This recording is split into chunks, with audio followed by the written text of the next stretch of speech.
Alors là, c'est génial, parce que ça se lit comme un thriller, mais psychologique, c'est bien ficelé, il y a de la tension, il y a des moments entre eux, il y a des coups de gueule, il y a, je pense à une scène où la mère dit à ses fils, et qui ses fils essayent de la mettre en garde, mais elle ne veut rien entendre, elle leur dit qu'ils ne sont pas... Oui, elle fait preuve d'un grand dévouement, je pense, parce que... Oui, mais elle pense qu'elle ne va pas être aimée par... que ses fils ne veulent pas qu'elle soit aimée par quelqu'un d'autre que... Par exemple, c'est intéressant. Mais finalement, elle a raison. Ouais. Ils ne le supportent pas. Ils ne supportent pas que leur mère leur échappe. Qu'est-ce qu'elle a besoin de cette affection, puisqu'elle a l'affection de ses fils. Mais ça, c'est évidemment une réflexion tout à fait absurde de la part des fils vis-à-vis de leur mère. Mais elle se montre extrêmement déterminée, courageuse, et en plus, elle n'oublie pas pour autant son premier mari, parce que les fils lui reprochent d'oublier son premier mari, mais elle considère que non, elle ne l'oublie pas. Elle considère que justement, c'est vraiment le signe que son mari lui fait transmettre de l'au-delà. Il lui envoie un autre homme et il lui signifie qu'elle peut continuer à vivre et qu'elle peut continuer à aimer. Il continue à l'aimer parce que...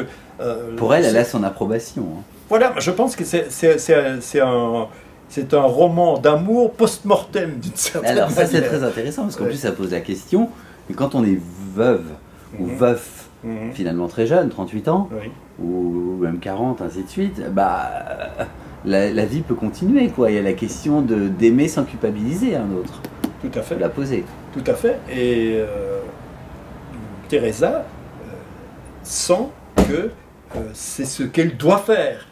Et ce qu'elle doit faire, non seulement parce qu'elle a évidemment elle-même le désir de continuer à vivre, mais elle est persuadée que son mari défunt l'approuverait de connaître un nouvel amour, et que ce Branco qui est arrivé dans la vie de cette femme, c'est vraiment son envoyé.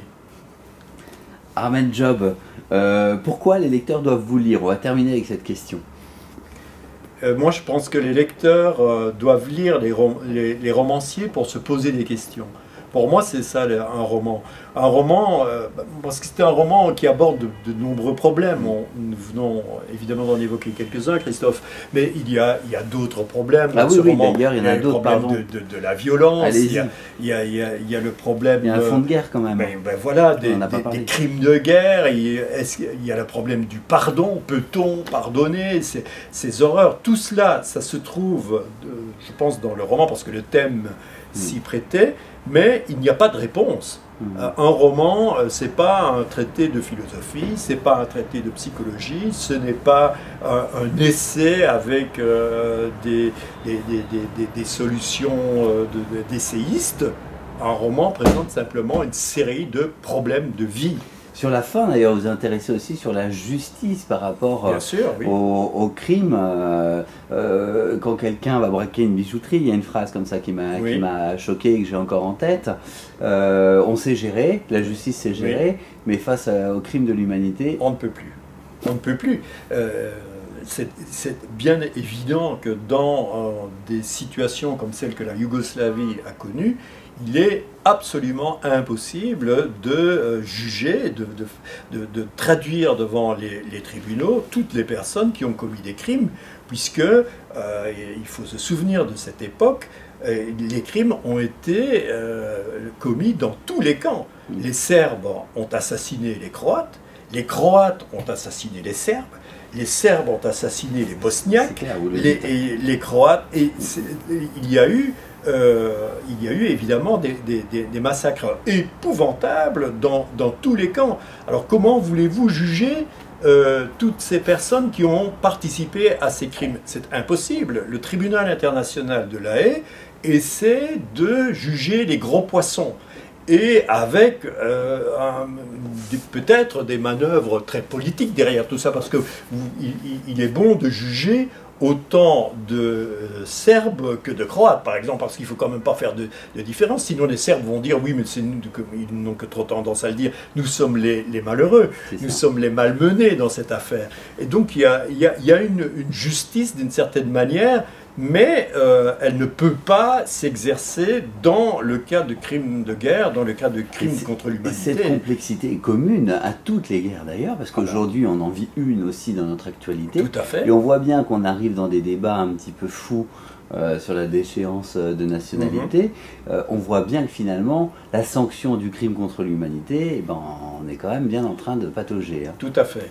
Tout à fait. Mais sans s'écarter trop du livre, hein, mais c'est une résonance. Le livre ne s'écarte pas du tout du sujet. C'est ça.